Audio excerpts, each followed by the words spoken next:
Yeah. That's it. Don't let them fool ya, or even try and school ya. That's right.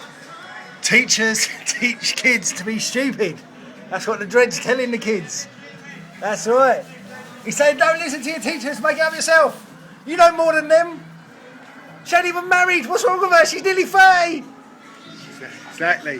The wisdom you learn in Brixton. What are you saying, Chris? Say, shut up. Man was talking sense. Yeah. Because the teachers tell you you're only fit for work in the call centre. But no, you're better than that.